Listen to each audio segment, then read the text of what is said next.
It's a great pleasure to be here.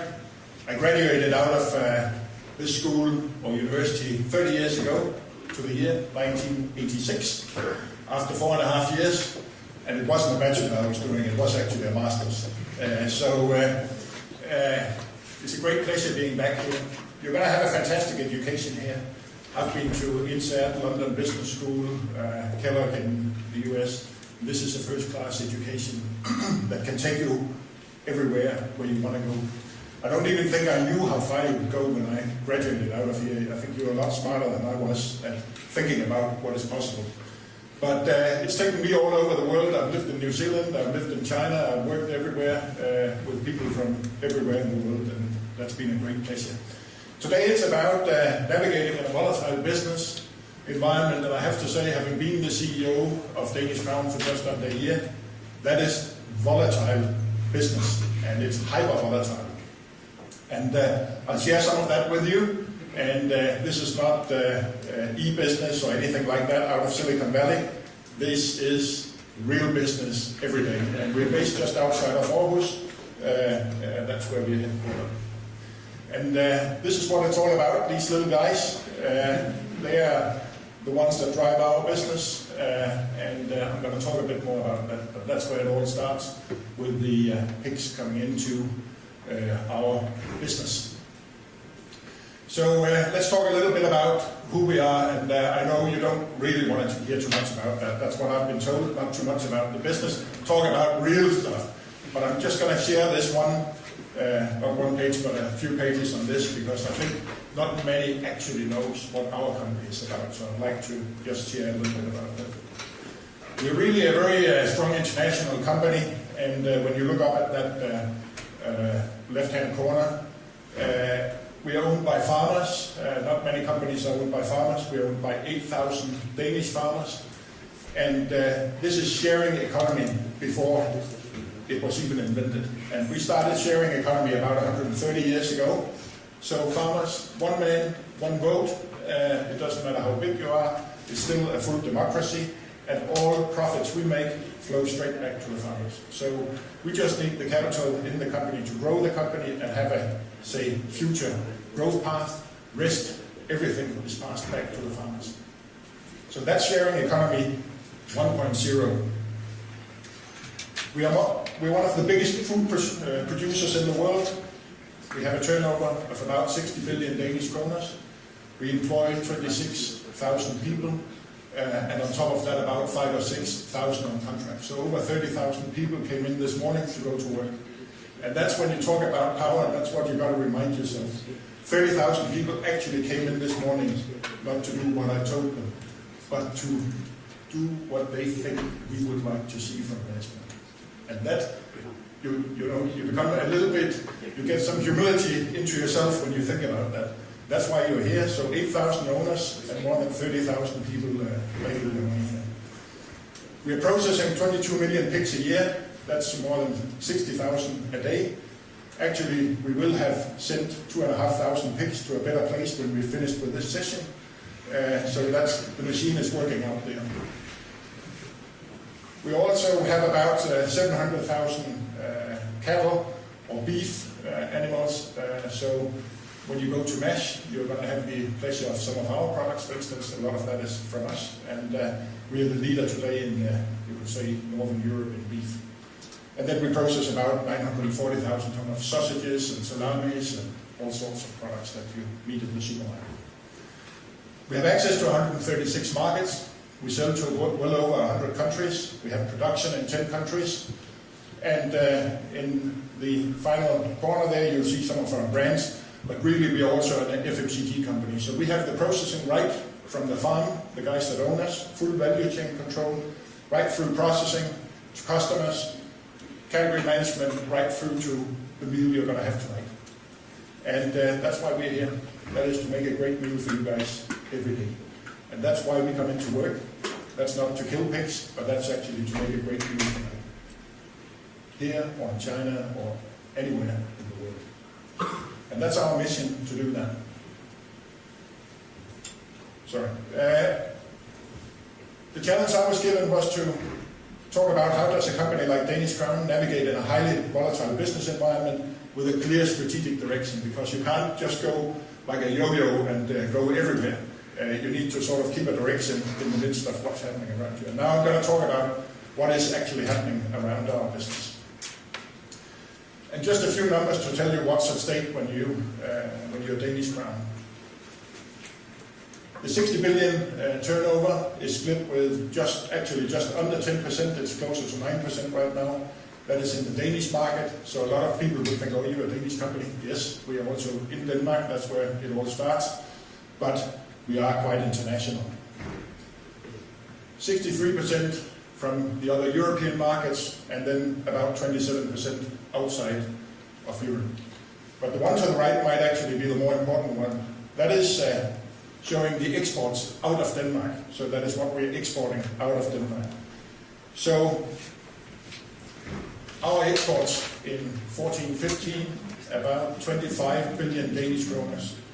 That was 27% of all agriculture export out of this country, and 4% of all what came home to Denmark in terms of goods sold in value. So when I talk to Lars Løkke, I tell him you just need 25 companies like us, then you're fine. It would actually be a lot more simple, you could argue. And that's why sometimes, we wonder why there's so much pressure on the agricultural sector in this country, because we're bringing in a lot of the workplaces, we're bringing in a lot of the economy. That means that we can have that free university and all the benefits here. In terms of exports, we are 36% of Denmark's export to Japan now. So just under 40% of everything Denmark exports to Japan is us, one of our big markets. And China, we're now 14% of the exports into China, and I think only Copenhagen third would be bigger than us at the moment. But we can see the tail lights, as I say, so maybe we will overtake that day.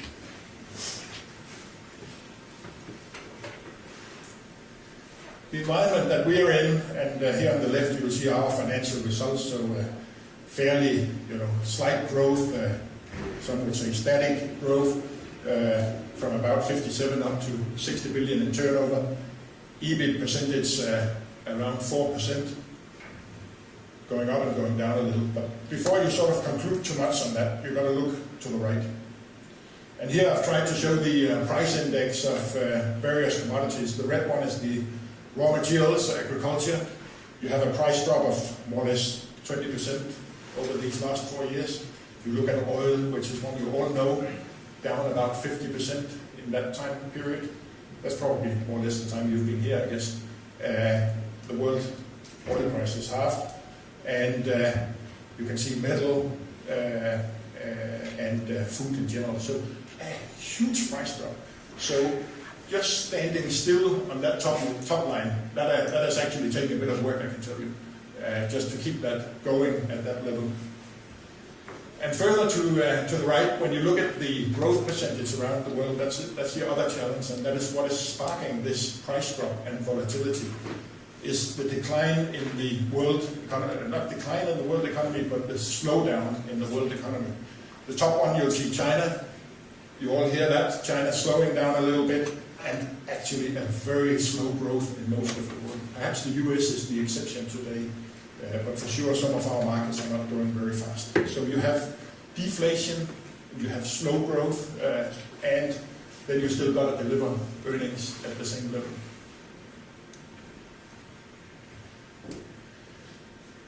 The way we operate and why we can do this is that when you look over here on the left, you have huge raw material price fluctuations. So the input costs on farm, that is fertilizer, oil, soy, or whatever you use as feeding, they fluctuate. They're world commodities.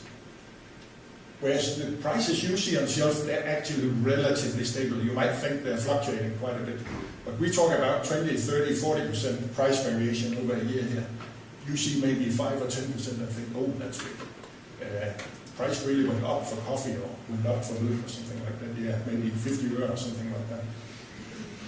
But the way we are owned, then this poor farmer, or the poor 8,000 farmers, they carry basically the risk. So we have that pass through that I mentioned before. We bring in the money, we target an EBIT, and then everything else is paid out to the farmers. So I'm the CEO of probably the only company here that starts with defining what is the EBIT going to be next year, and then we take it from there. And that's a luxury, but it's not that easy. I'm not sure we want it.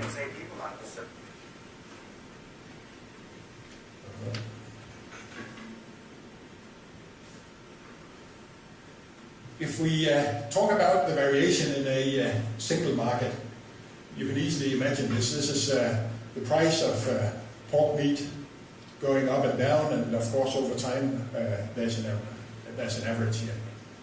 But huge volatility, prices going up and down. And of course when you have several markets, this would be Europe, the US, China, Japan, what have you, those markets don't move at the same speed or at the same sort of velocity. And the task that we have in Danish Crown is really to make sure that we can, what we could call, jump from top to top. And you say, well, that's not very sophisticated, is it? But that's what trading in a commodity is about. That is actually about always bringing home that right amount of money. And of course, a big part of our business, there are brands, there are other things that are out in the market, but we also have a big chunk that we trade sort of on a much more rapid basis, that we trade on a daily, weekly, hourly basis.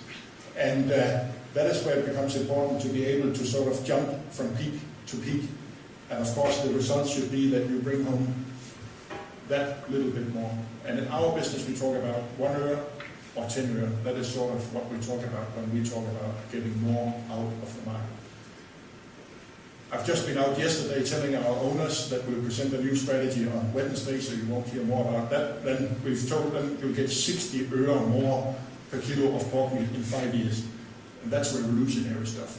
So that those are the sort of margins we operate on in this type of business.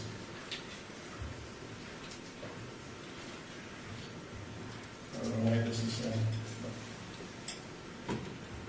going very easy.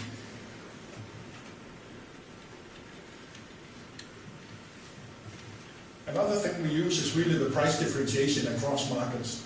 So if you think about the price per kilo of a cut of meat,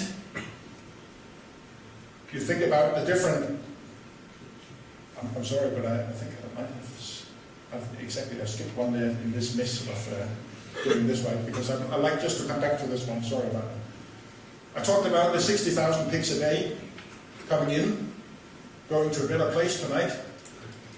And our daily challenge is really to take this pig apart. So where most of the businesses you'll meet in your case studies or when you go out and work, they're about assembling something. You assemble an iPhone. We disassemble a pig. And that is, you take it apart in about 200 pieces. And then that's not the subject of today, but then I'll tell you, then it gets complicated, because what does it actually cost? That piece number 159, what is actually the cost of piece number 159? They're all moving in 200 individual markets. And you don't know till you cut it apart what you produced. Well, that's also interesting, but that's for another day. But what we do is the carcass balancing. And what you see up here is that we have different markets for different items.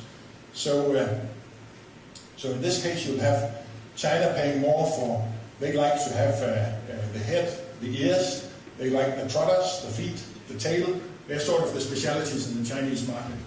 We like some of the cuts from up here, the bellies, the bacon, the loin, what have you. And then you simply have markets that are willing to pay more. And that, sorry for that, but they're the curves I talked about before.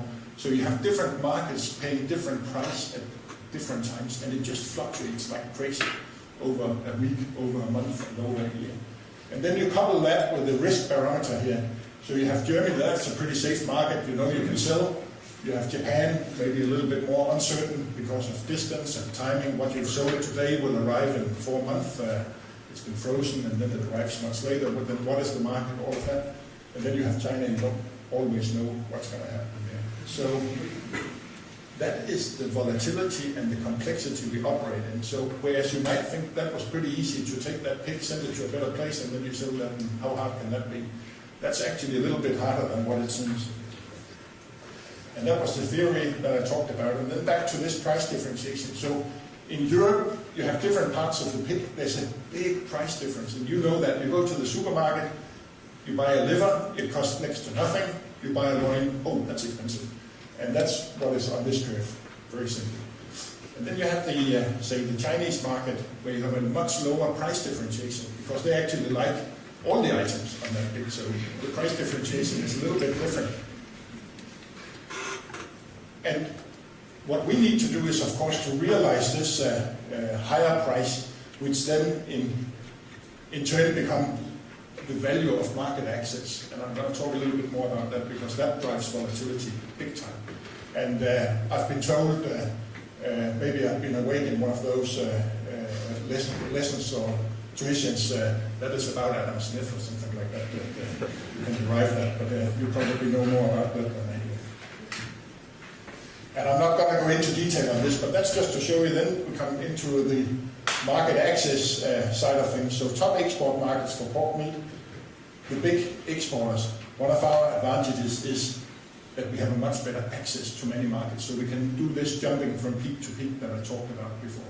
So having access and having trade access is so significant. And that's where all the talk about less globalization, Trump, all of that, I'm going to come back and talk about that. That's when that becomes critical for us. So when Bologna say no to a Japanese trade deal, that is a complete disaster for a company like ours. So we have a big lobby team in Brussels that are only working on things like this to get access for our products. Again, I'm not going to go into much detail on this, but again, some of the figures you saw before, our European sales, and then with some of the big markets here, like the UK, and I'm going to come back and talk about that, US, rest of the world, 115 other countries. So we are really out there and trying to have something where we can discover the price continually for 200 different types of pork meat every day. That is the business we're about. And that, of course, invites volatility. And what does then a volatile market environment actually look like? What I've taken here are just some of them. Development in export markets, I'll talk a little bit about that, like Russia. Trade agreements, we touched upon that. Populism and protectionism, we have a lot of that at the moment. And then, of course, there's what's called force majeure, which is everything goes wrong and it's out of your control. So, China, one of the major influencers on the world market, and that's one of the things that drive increased volatility. And China drives a lot of that volatility you saw when I showed you these graphs on pricing. They drive, to a large extent, a lower oil price, together with shale in the US. Metal is purely due to China, less demand. And again, in food, when you look at pork meat, we've gone from China being 5% of the international market to right now we're just under 30%. So in terms of pork meat imported crossing a border, they're 30%, and they are volatile. And when you look at economic growth that we touched on before, we see a slowdown in the Chinese economy. So this is important stuff that you become so dependent, the market becomes dependent on one country. That hasn't really happened before, at least not in the 30 years I've been around in this type of business. But China is just becoming a major driver of volatility. And somebody here has done a study on what will happen if Chinese growth declines to about 5% from currently about 7%. That will result in a 3% price drop on pork meat globally. And you could say, oh, whoa, I thought we were producing pigs in Denmark and selling them in the Danish supermarket. Yes, but that price is driven from a Chinese demand as well, or from a global demand. And it's really that globalization and being on top of such a volatile environment. And there's a good question for me. How does Danish Crown relate to this challenge? We, of course, do that by moving forward in that value chain. How do we get more into the Chinese market? How do we start coming into e-commerce? How do we get closer there? We're selling some products now directly on e-commerce in China. Specialty items, price 5 times higher than what we've been selling at before, by going direct through other channels. And that's the sort of things we need to develop continuously. Another one, the Russian embargo in 2014, February, Russia stopped import of pork meat. And that is the whole retaliation, right? Now, we can't export agricultural products to Russia at the moment, and you haven't been able to do that since 2014. They stopped imports. That was our second biggest market in 2014, coming into 2014.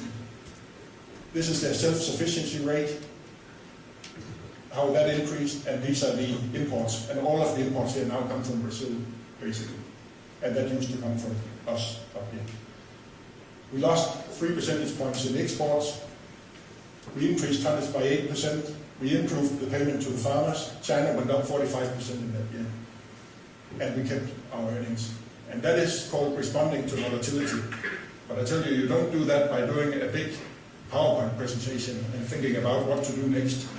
You do that by getting out of bed and get going and knowing how do we deal with this. And in the first year after Russia, adjusting to that Russian ban, still awaiting possible Danish exception, we thought we were going to get an exception due to our high veterinary standards. We still have a setup, we still have a sales office in Moscow. We don't sell anything, so they haven't been working hard the last couple of years, but we still keep that open.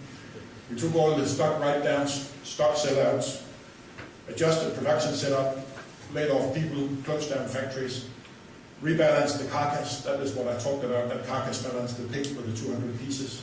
Rebalanced that, where do we sell these pieces? And new market activation, and that's where I talk about China getting a new, much bigger role. And of course, we're still preparing for a relaunch of Russia. I think that'll take a couple of years. That will be maybe 2018 or 19. I think 19 more than 18. But that was our biggest export market out of Europe, total, not for us, but for Europe. And that can change so rapidly these days. And that, I think, is the environment you're going to come into.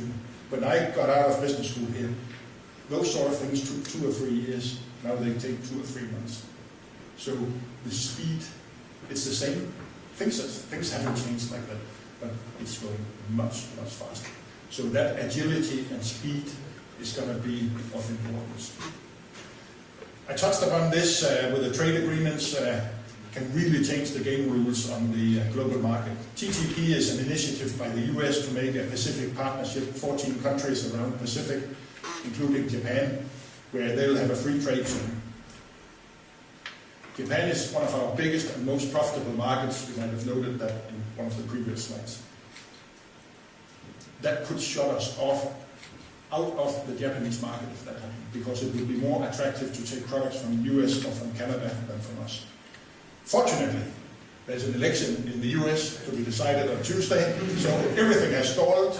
We have been working damn hard to get a European partnership agreement. That's the EPA, and it seems somehow we'll be able to sign that before the end of the year. And that is the EU Commissioner for Agriculture. He's been working so hard. And they don't get much credit for that, but they are actually doing some good stuff in between. But getting that access for an export-driven Northern European economy is vital. TTIP, the American partnership, I think that's going to be hard. There's not an Obama to drive it. The German population is against, so I'm not sure that's going to happen.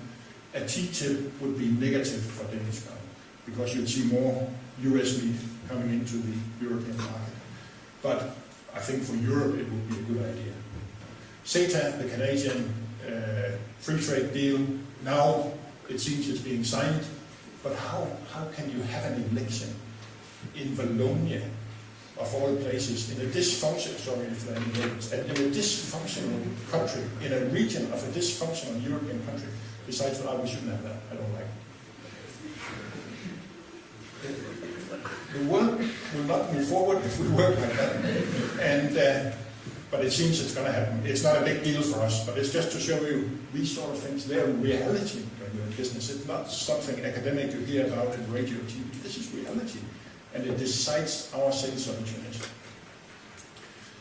Then we have a new tendency of protectionism across key markets. I thought I'd been working 30 years to try and create more globalization and more cross-border understanding and cultural appreciation, but that's not the flavor of the day. Lovely pictures, isn't it? They're the guys we want to run it. And I was in the US last week, and everybody I met said they're going to vote for Trump. And they hate Hillary. And then I said, but do you like Trump? They said, no, we like the message, we don't like the messenger. And I think maybe that was the essence of everything. We like the message, we don't like the messenger. But they still vote. So let's see what happens on Tuesday. I just taken one thing here. What is at stake? The Brexit. We have a sale of 14 billion Danish kroner in the UK. It's our single biggest market. 2 billion export and 12 billion local. They're not self-sufficient. The British haven't been self-sufficient in food for 100 years. They import about 40% of what they eat, and that's good for us. But we also kill 25% of all pigs in the UK. So we are the #1 pork operator on the British market. So in my view, and that's why you haven't seen me talking about Brexit anyway, it doesn't matter. We're going to win either way. But what is not so good is that you're seeing a weak currency now. They talk about the economy is okay. I don't think the economy is okay because the currency is weakening. The UK don't export anything. I can't name a UK export product apart from Rolls-Royce and Bentley and then Harrods tins with cookies. That won't make a country great, I can tell you that. So,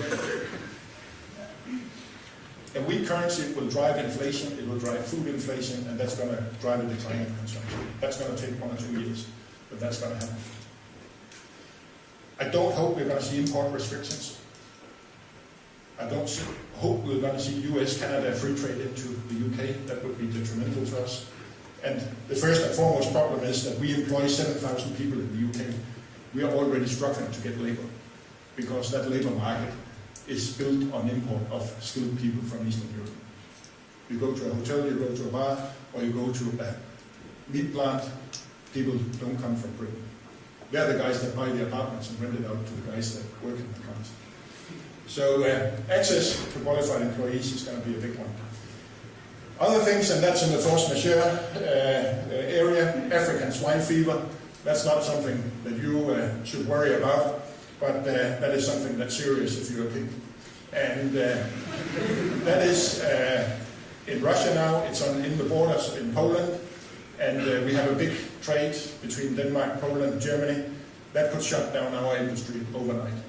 And it would cost us 2.5 billion Danish kroner in profits immediately. And I think it could kill, I don't think it would kill our company, but I think it would kill a big part of our owners if that happened. So they're the sort of things you've got to worry about as well when you get out of bed every morning. And then of course we are dependent on weather, diseases, other risks, you name it, you got it, and it's all happening because now there was a hurricane in the US, we have 5 factories in the US, then you've got to shut down a factory because there's a hurricane in the US, it's everywhere. But that's become normal, hasn't it? Sort of weather incidents. But I guess all of that then leads to the need to have some strongholds. You've got to have something you can navigate around. And some of the words I put around Danish Crown is relentless cost focus. We chase money every day, 24/7, continuously increasing efficiencies so you can stay competitive at a global level. We have a strong local accountability. We need people, the Prime Minister talked about that, we need people that can take decisions fast and on location. You don't have time to wait. We have a well-diversified portfolio, pork, beef. We also have a regions business that I haven't talked about, very, very interesting as well. We have this cooperative model where we pass some of the risk back from the company, but it doesn't disappear. We have what I call a strong back-end drive, that is this carcass balancing. We start thinking, pig, 200 types of pig meat, where do we put that? Clever merchant talent, jumping from peak to peak, optimizing the carcass balance every day. Strong home market position, so we're very strong in the UK, Denmark, with the Tulip company that many of you know. Sweden, where we're market leader, Germany, Poland, where we're also market leader. Access to 130 markets, 136 markets, I showed you that, how important that is. So having that always, what is it that's driving us? They're the sum of the DNA, you could call it, in the company. And strategically we work with what we call the 4 corner flags. We are a Danish cooperatively owned company, but we want a strong, profitable, focused Danish Crown. And what we talk about is on the left, that is financially safer, so we deliver a competitive return. If we don't deliver, and that's decided every Thursday, that is when you set the price for the pigs next week. If you are not competitive, those pigs are going to go somewhere else. Your owners are going to send them to a competitor. And they do that. They don't do it the first week, but after 8, 10, 12 weeks. So if you lose competitiveness for more than, I would say, 8 weeks, I would start to struggle big time. So that's how fast it goes. We need to deliver a competitive return on invested capital, target over 10%. So like an industrial company, that is what we need to deliver on the money that is parked in the company. But even more importantly, we need to build a company that continually is strategically safer, so strong market positions, great business relations with people that are going to work with us, and then finally, better, stronger underlying business systems, so getting the synergies out of the company. There is a reason why you want to be big, that is to harvest some synergies. So how do you keep local accountability and responsibility, and then you drive big time efficiencies in the back end of the business? That is what it's all about. So with those words, I'd like to thank you, and then there's a debate.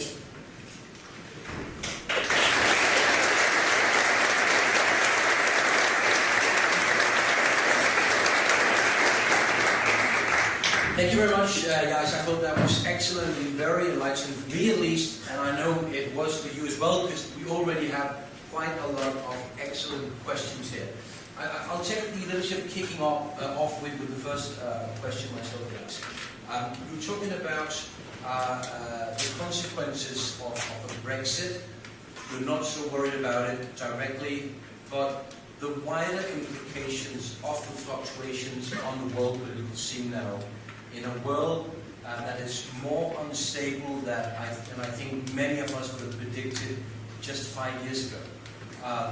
How worried are you about that? And as a business leader with this big responsibility, is there really anything you can do but follow the screens and act? Is there something you can do proactive, something where you can make a difference in terms of stability? Yeah, that was a big ask, I think, whether we can change the world. The thing is, when we went to bed the night before the Brexit back in June, none of the people that I know, they thought that was going to be a Brexit. Everybody went to bed and thought, well, yeah, sure. But it was a Brexit. And somehow that's been a shock to the system. And that's why we're also so nervous about the election on Tuesday, because it could be Trump. And it could be Le Pen in France. It could happen, because under all of this, there is a big current of unsatisfied people. In the south of, I live in Vejle, south of Vejle, what is it, in terms of the way the Danes vote, you can also see that dissatisfaction. We have most of our factories in parts of Denmark that are not here. Life is just different there, and there's a big undercurrent. You come to the UK, to Cornwall, other places, there's a big dissatisfaction. Up in Iowa, in the US, in Indiana, people just don't see the world like you and I do. And I think somehow, and that may take another turn here, but I think somehow the moral responsibility of business leaders has broken down to some extent. Bankers, finance guys, this big business, people have had enough. And they think there are some that are enriching themselves, and there are some that are losing out. And then I think if you are to change anything, I need to think that we as business need to start acting and be more responsible in that respect. And it's something we've started doing more of in the UK, talking more about the responsibility at the local level and why we are doing business and what it does for society. And if you can't answer that, I think it's going to go towards more volatility and more political risk. And political risk you cannot control. It is a bit surprising that everybody's talking about a breakdown of the EU, a breakdown of the democratic model, and people are starting to think maybe China is the way to go. I'm not so sure about that, but I don't know if that was an answer, but it was also a big question. I think it was a good answer, to be honest. And we're going to come to these very brilliant questions. I'd like to ask you a few more questions myself now that I have you. You won't get the answer. But I think from a journalistic point of view, I think many of my colleagues would agree that people like Jais, that big corporations, the influence that these corporations have on the world is growing. And therefore, I think that your call for more responsibility is very important. Let's jump right to the questions. I'll start with the most popular question straight away. So let's get this off. If I know how to do it, I think this is how we do it. You need your reading glasses then. Yeah, exactly. Here we go. I'll read it aloud for you, Jais. What do you consider to be the weakest link in the production of pork in Denmark? Where could something be improved? Made easier. This is also a big question. No, that's a good question. That's a very sharp question, actually.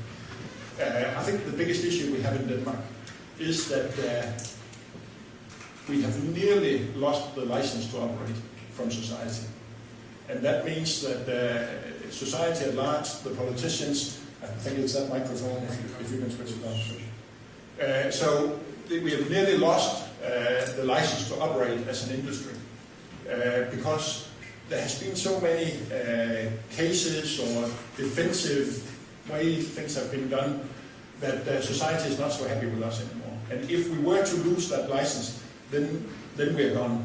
And we need to rebuild that, and that starts with a better reputation, that starts with more openness, and that starts with confronting some of the issues. And then it starts with talking more about food quality, and get the Danes back on actually appreciating what you have.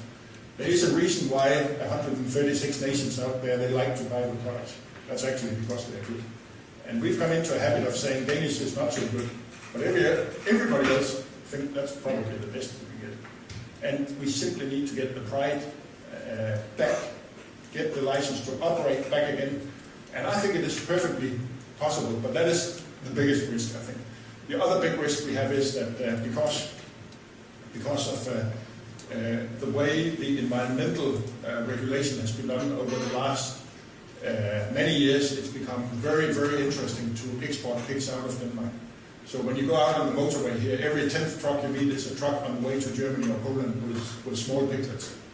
So today, 60% of the pigs that are born in Denmark, 60% of them, they leave the country alive. We're the ones that keep them here and feed them, and then we kill them when they're ready. And that's happening because the environmental regulations have meant that for the farmers it's not so attractive to be in Denmark anymore. So they have farms outside of Denmark where they feed the pigs and then kill them or sell them to others. And that is a breakdown in the political decision process. It's not one thing, but it's over 20 years, 20, 30, 40, 50 regulations that each and every one of them are maybe sound, but the totality is just crazy. The third thing I'll point to, if that's okay, the third challenge we have as a company is that we pay, here in Denmark, we pay all-inclusive. A guy working in a meat plant here gets about 280 kroner in salary, all included. That is a net take-home salary of about 180, 190 kroner. In Germany, the cost is 80. In Poland, it's 30 for the same piece of work. So the wage for, say, unskilled labor has sort of left the planet here in Denmark.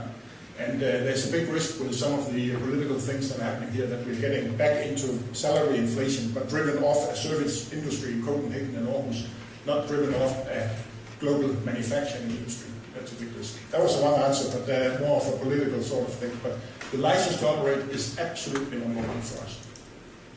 Now, there's another, I think, very good question here that I'd like to highlight.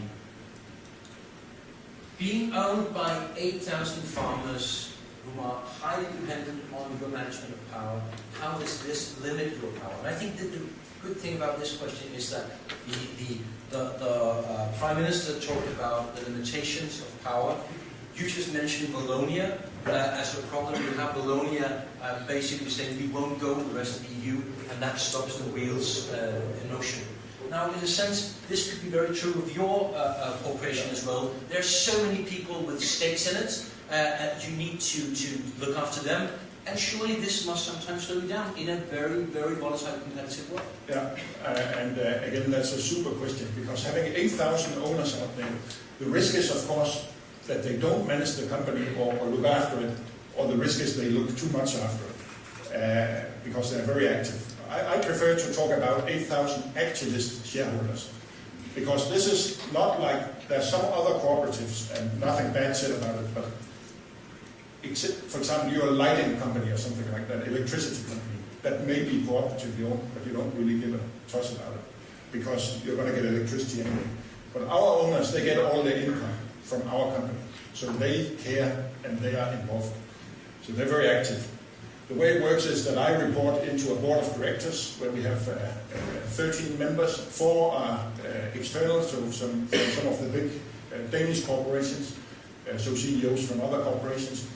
The rest, they are farmers. They're the guys together with me and the management team. That's where all the decisions are made. But when it comes down to strategy, as I said, we're presenting a strategy on a new strategy on Wednesday. That needs to be signed off in what is called the Board of Representatives. So among the 8,000, they, through a complicated system, they elect 100 to the Board of Representatives. And I was with them Wednesday night presenting the strategy. And by the end of the day, they got to like what they see. That's it. It ain't going to be. So this is a true democracy, and it's you need to be able to work in that democracy. But they are, don't worry, they are active. Let's have another good question here. Many of you, I'm sure, have seen the film Lost in Translation, which is very much about what happens when cultures meet and doesn't always understand each other at that point. And surely, in terms of your work in Asia, this has come up. Let's see if I can manage to do this. The question is, in the light of your experience in Asia, what cultural differences are the most important when it comes to doing business with Asia versus Europe, or with Europe? And I think just to add to this, of course, there are so many challenges. What is the biggest benefit? The biggest benefit of the Chinese market is, of course, 1,300 million consumers that like our product. So that's the simple one. But coming down to cultural differences, I said I worked in many countries around the world. People are more or less alike. It's my experience. You know, if you've got a great idea and you have an open mind and you're ready to listen, then you're going to go a long way. Then you don't need to be an expert on Chinese culture. I lived in Hua Hot, which is in Inner Mongolia. We were 8 foreigners out of 2.5 million, 2.3 million people. So I was on my own in China, but that went reasonably well, I would say. So that is not the big point. I think people want to do business. They want to be treated fair, nice, in a proper way. The big difference, I think, I've learned in Chinese, in China, probably without reflecting a lot on it right here, but probably cost. You cannot imagine how cheap you can do things. We are used to an overhead layer and a cost structure that is too expensive. So at Danish Crown, we're pretty good at that. We're not many people at the top level, but you simply need to, it's hard to imagine how efficient you can be. And you've got to live it yourself to really understand that. So if there's one takeaway, start to understand that, because I think your reality is going to be different than mine. When I started, there was a lot of money in business, and things were in many ways easier than it is today. It's going to be much more lean and slim and fast. So you've got to learn how to do things in a very lean way. The other thing I learned is that in China, when you play the game of risk, you've got to consider, do I gain territory or do I build positions, right? In China, you build territory fast. You gain territory fast. So it's a market share game. So it's about getting market share fast, and then you try to consolidate afterwards. And what we're seeing now is that for a lot of Chinese companies, they're not succeeding in that consolidation, so they're struggling to get profitability out of their business model. But I think that's what's happening. So fast expansion. And that's why a lot of European and American companies get totally surprised by China, because it goes so fast. And they can't figure out what is the idea. The idea is to gain market share. The idea is not to make money short term in many companies that I've seen. And then still the long-term thinking, having that vision and idea that's not for the next quarter, but maybe for the next 10 or 20 years, I think we could learn from. That's my brief take. And the next question is a natural succession to what we're talking about there. I think it's a brilliant question as well. Do you have a strategy for Sub-Saharan Africa? Because the Chinese do, I don't know that. Yeah. And if so, is it successful? Yeah, we do have a strategy for Sub-Saharan Africa, and we have a turnover in Sub-Saharan Africa of about 700-800 million Danish kroner now, which is okay for a Danish company. We have opened an office in Dubai. We do the trade out of Dubai at the moment, so we travel into Africa. We're trading some of the more simple and cheaper products. We have a company called S-Food that is doing all of that for us, so they are starting to build the market positions. And I could imagine that we will start investing more into parts of Africa over the next 2 or 3 years. But we're not that far yet, but we have a strategy for it, and it is working, and we have profits out of Africa now, and it's going to be bigger, but to be honest, it has slowed down a lot after the drop in the oil price. It was going very fast when the oil price was about $100. Let's have the next one. I think this is short as well.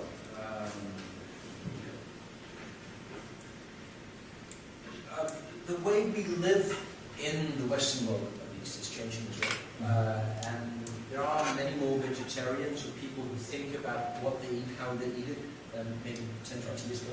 Surely you're thinking about these things as well. How does that impact a meat company like Danish Crown? Yeah. And what do you think in the future? And the questions are that's okay. Yeah, there are more vegetarians, but you can't see it in the figures. But I think it's younger people being more vegetarian, whereas the older actually tend to increase consumption of meat. So overall, when I look at the consumption figures, it's pretty steady. But of course, there are more being vegetarian. That's why we got a brand like Grønne Slagter. If you saw it up there, the Green Butcher. That's a vegetarian brand that we sell here in the Danish market. I think you'll see more vegetarian products. For us, it's no problem. We have what I call the upstream part, where we have the animals and all of that. That's all about meat protein, of course. But downstream, we are much more consumer focused. I didn't touch upon that in this presentation, but in Denmark, we operate through the Children Food Company. And they're allowed to buy chicken, lamb, whatever. They just buy what the consumers want. And if they want vegetarian, we'll give them vegetarian. And that's not an issue. We do that. So we're totally consumer driven in the front end. In the back end, we're driven by meat protein.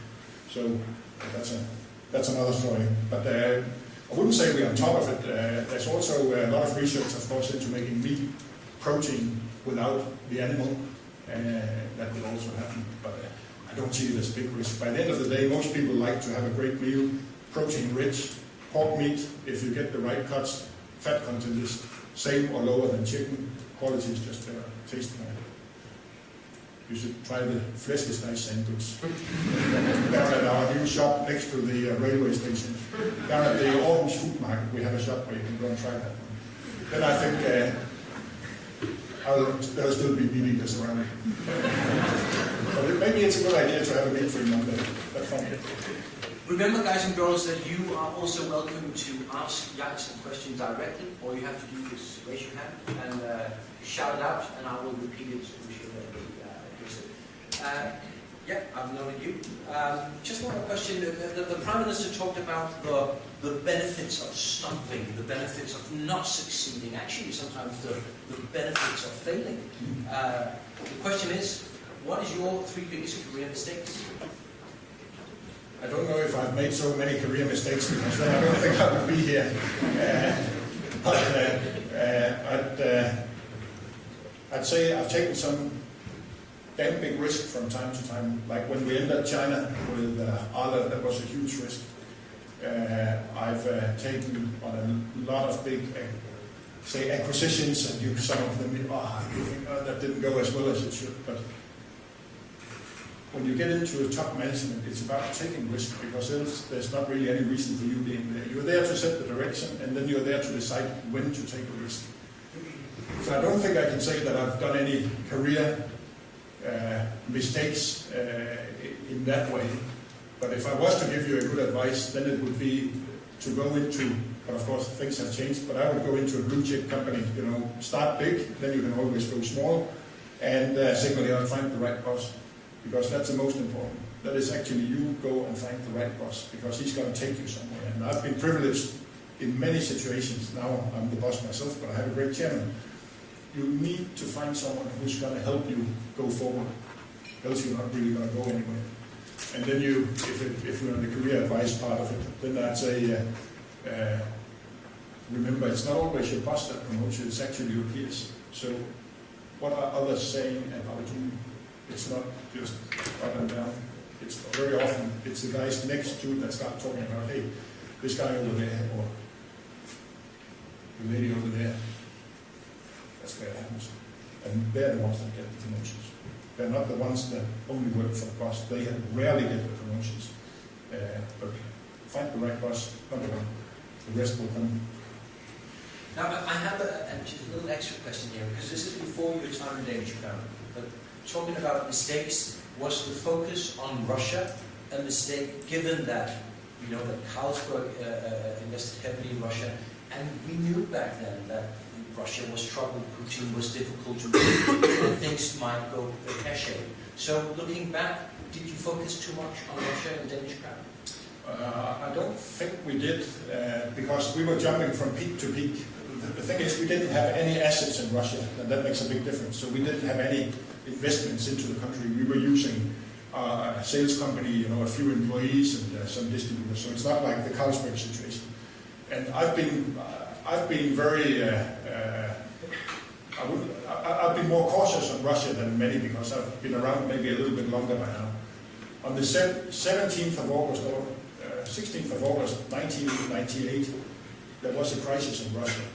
Russia broke down in 1998, as it did now.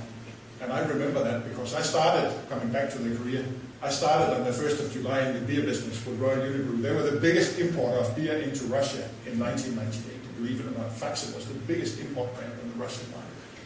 And I thought, that is going to be exciting. And it was for about 6 weeks. Then I spent the next 6 months collecting money in Russia. It's also an experience.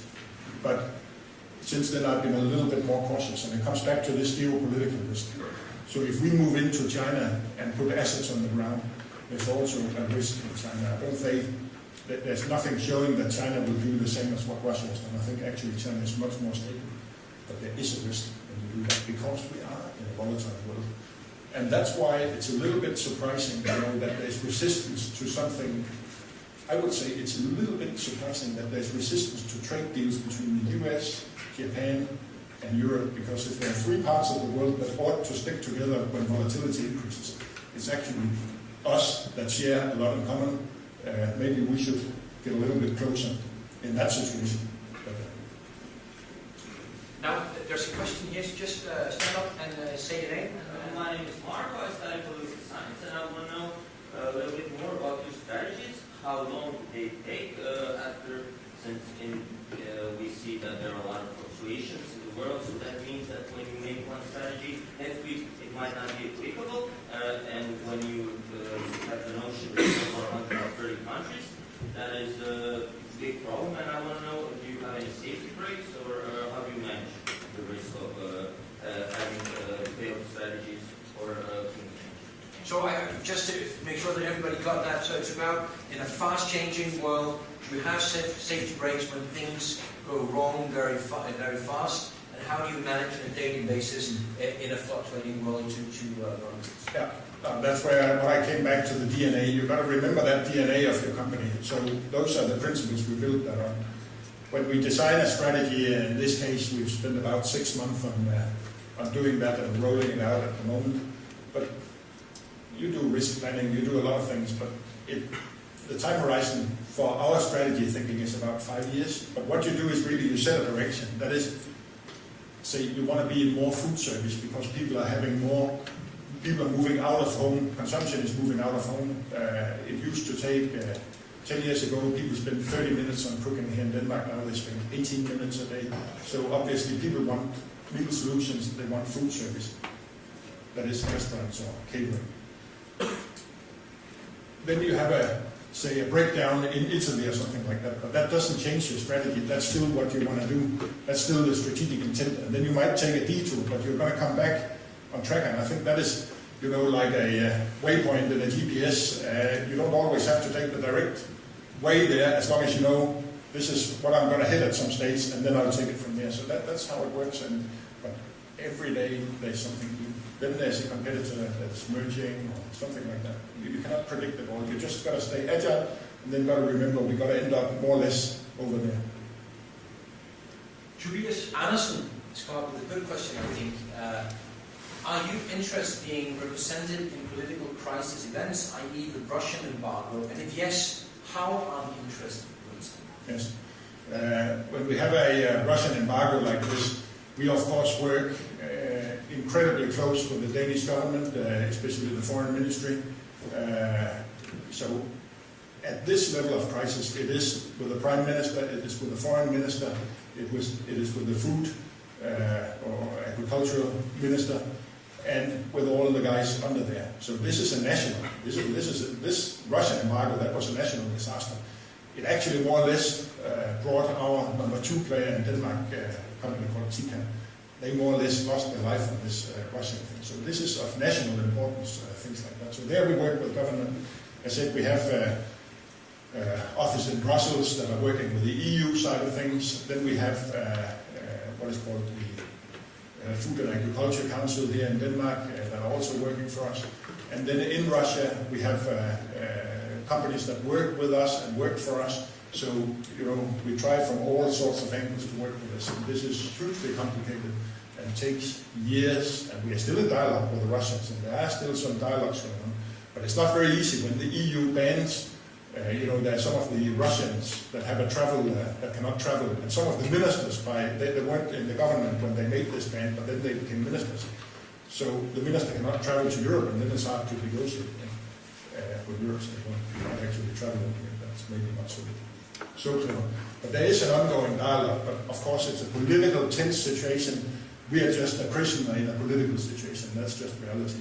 So we're still working on it, but then focusing elsewhere. We are not getting involved in politics. So you won't see us stand up and say it's stupid what's going on with Russia. That's not our goal. That is a political thing.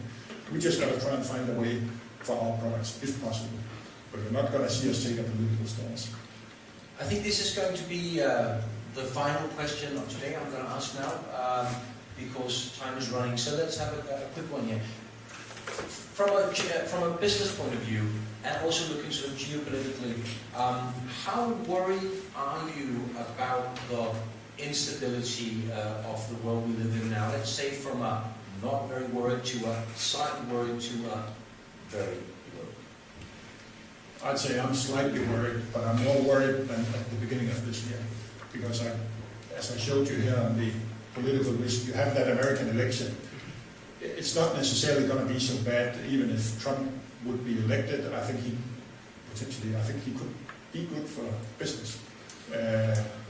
But we don't know. The US is going to continue its growth path.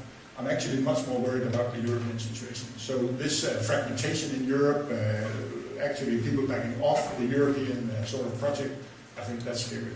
Because that is what has been keeping us together for many, many years. So I think that's a big risk. So more worried than I was, but not sleepless. Ladies and gentlemen, I think we should do a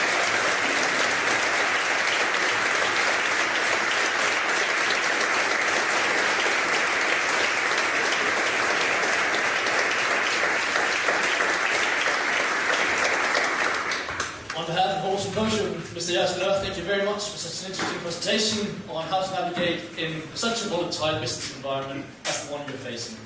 We're truly honoured to have you as a guest this year at Aarhus Symposium. Please accept this gift as a sign of gratitude. Thank you.